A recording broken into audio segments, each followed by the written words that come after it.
BJP के प्रधानमंत्री पद के उम्मीदवार नरेंद्र मोदी आज राहुल के गढ़ अमेठी में चुनावी रैली को संबोधित करेंगे। बीजेपी में इस रैली को लेकर खासा उत्साह है। पार्टी ने मोदी की रैली को सफल बनाने के लिए सारी ताकत झोंक दी है।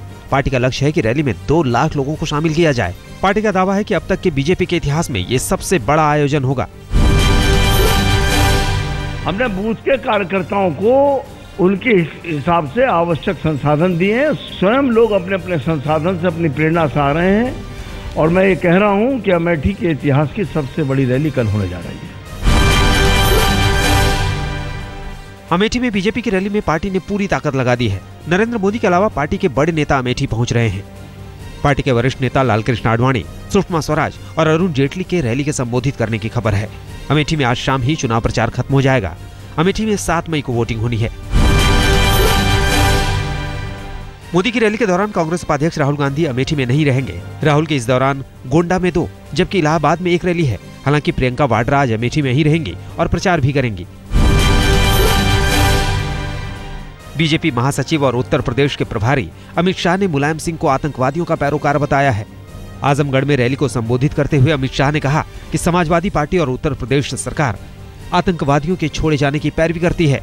अमित शाह ने प्रदेश सरकार को कटघरे में खड़ा करते हुए कहा कि आतंकवादियों को सरकार का कोई खौफ नहीं है। शाह ने कहा कि गुजरात में धमाका कराने वालों के संबंध आजमगढ़ से थे।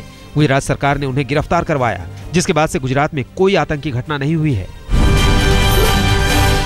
एक बार गुजरात में बम विस्फोट हो गया और कहा जाता था कि इस बार भी बम विस्फोट करने वाले पकड़े नहीं जाएंगे, मगर वहां तो सरकार भारतीय जनता पार्टी की थी, नरेंद्र मोदी की सरकार थी। पुलिस पीछे पड़ गई। पीछे पड़ते पड़ते पड़ते सब ढूंढ ढांड कर जिन्होंने बम धमाके करे थे सबको धर दबोचा। आपको मालूम है कहां से लोग गए थे? मालूम है? आजमगढ़ से गए थे।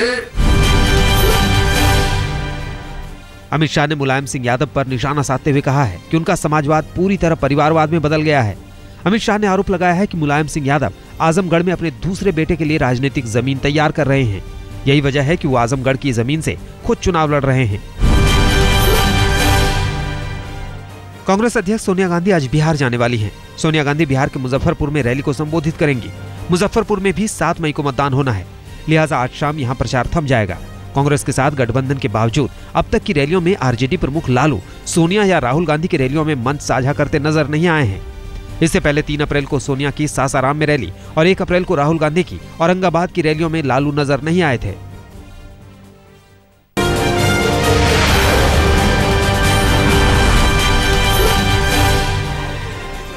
विदेश मंत्री सलमान खुर्शीद ने बीजेपी के पीएम उम्मीदवार की तुलना गब्बर से कर दी।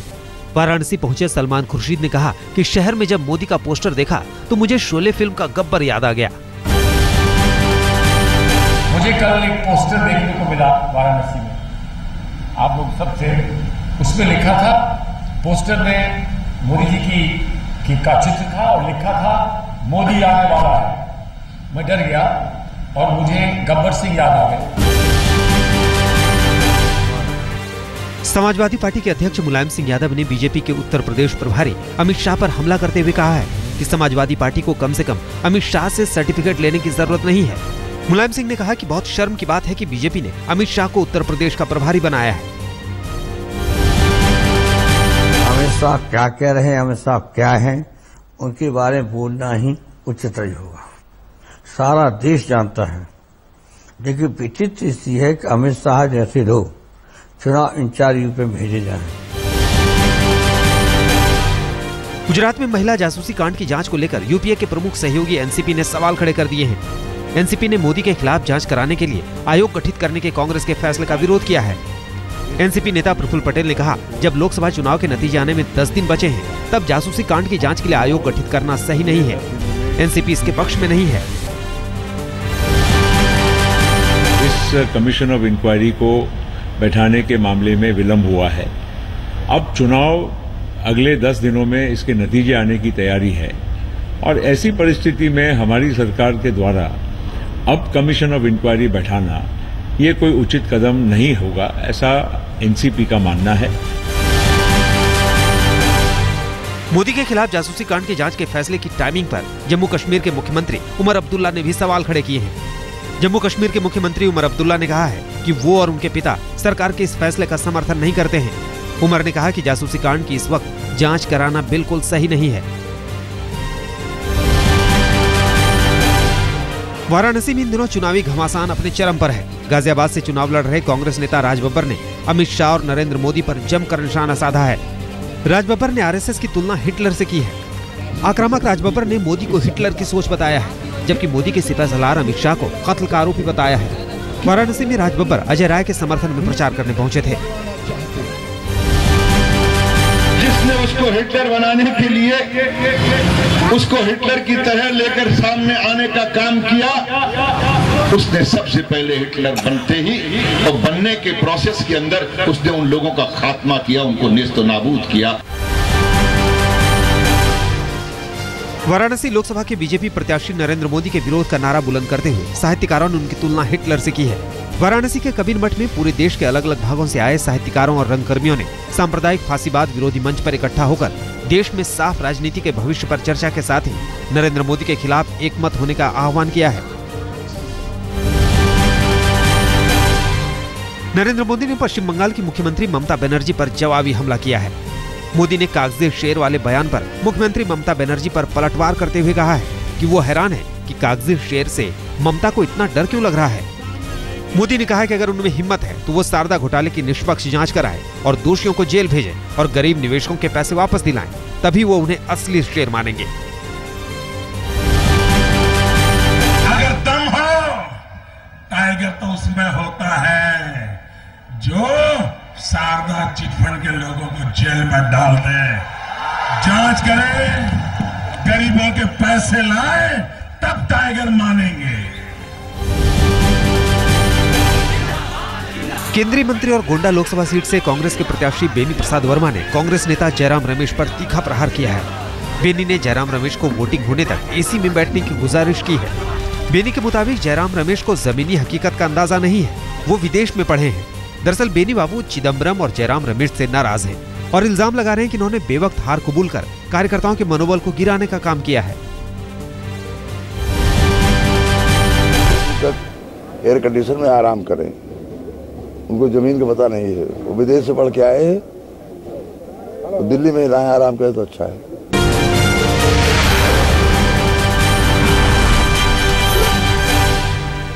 राजधानी दिल्ली के स्कूलों में नर्सरी एडमिशन पर आज सस्पेंस खत्म हो सकता है। सुप्रीम कोर्ट आज इस पर अपना फैसला सुना सकता है। हालांकि कोर्ट ने कहा है कि राहत उन्हीं को मिलेगा जिन्होंने याचिका दायर की है। इससे पहले शिक्षा विभाग ने कोर्ट को यह जानकारी दी थी कि स्कूलों ने ट्रांसफर श्रेणी में 5 से 6 सीटों को बढ़ाने में असमर्थता जताई है।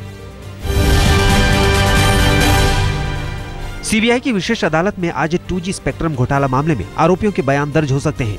मामले में आरोपी पूर्व दूरसंचार मंत्री ए राजा और कनिमोरी के बयान भी दर्ज किए जा सकते हैं। इससे पहले कोर्ट ने ए राजा, कनिमोरी समेत 17 आरोपियों को 1718 सवाल भेजे थे। साथ ही मामले की सुनवाई के लिए आज का समय तय किया गया था। दिल्ली में आज से लोगों को परेशानी का सामना करना पड़ सकता है। दरअसल दिल्ली की सड़कों से ऑटो गायब रहेंगे।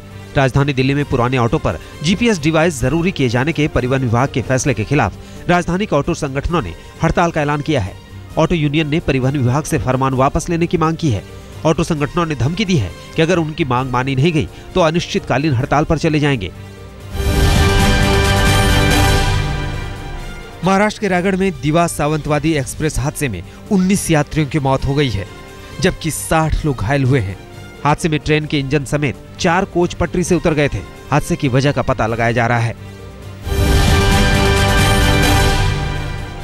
बद्रीनाथ धाम के कपाट आज से श्रद्धालुओं के लिए खुल गए हैं। प्रसिद्ध धाम के कपाट 18 नवंबर को पूजा पाठ के बाद बंद कर दिए गए थे। जून में प्राकृतिक आपदा के बाद मंदिर के लिए यात्रा 3 महीने तक बंद रही थी। मई महीने के शुरुआत में ही मध्य प्रदेश में गर्मी से लोगों की हालत खराब हो गई है। मौसम विभाग के मुताबिक राजस्थान से लगातार आ रही गर्म हवा की वजह से प्रदेश में तपन बढ़ गई है। मौसम विभाग के अनुसार अगले कुछ दिनों तक गर्मी से राहत की उम्मीद कम है।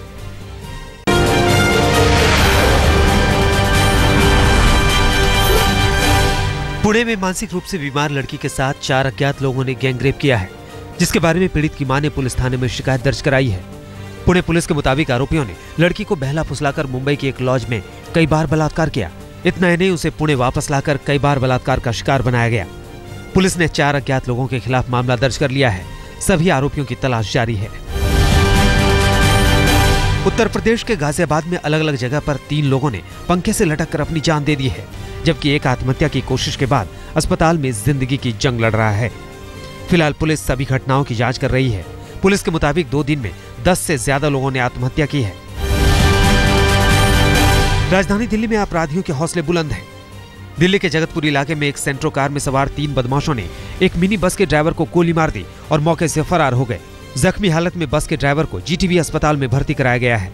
हालांकि पुलिस ने तेजी से कार्रवाई करते हुए 3 बदमाशों को दिल्ली के मयूर विहार मेट्रो स्टेशन के पास से हिरासत में ले लिया है।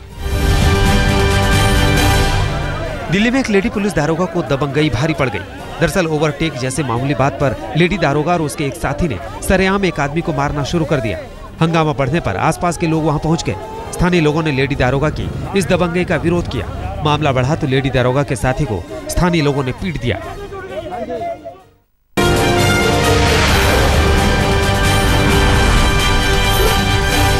यूक्रेन के ओदेसा शहर में सरकार विरोधी और रूस समर्थकों के बीच तनाव में अब तक 42 लोगों की मौत की खबर है। यूक्रेन समर्थकों और रूस समर्थकों के बीच झड़पों में इन लोगों की मौत हुई है। स्थानीय पुलिस के मुताबिक लोग हादसे का शिकार तब हुए जब रूस समर्थक लोग प्रदर्शन के दौरान छिपने की कोशिश कर रहे थे। इन लोगों की मौत के बाद पूरे शहर में भारी तनाव है। यूक्रेन की फौज ने पूरे शहर को घेर लिया है। अफगानिस्तान में लैंडस्लाइड में मारे गए लोगों की संख्या बढ़कर 2700 हो गई है। अभी भी कई लोगों के मलबे में दबे होने की आशंका है। राहत कार्य में भारी परेशानी का सामना करना पड़ रहा है। अफगानिस्तान सरकार ने $2 लाख अमेरिकी डॉलर की तुरंत मदद जारी की है। मौके पर मौजूद अधिकारियों के मुताबिक मौसम के बदले मिजाज को देखते हुए इलाके से 4000 लोगों को हटा दिया गया है। अमेरिका के रोहिडो शहर में एक सर्कस में कार्यक्रम के दौरान हादसा हो गया।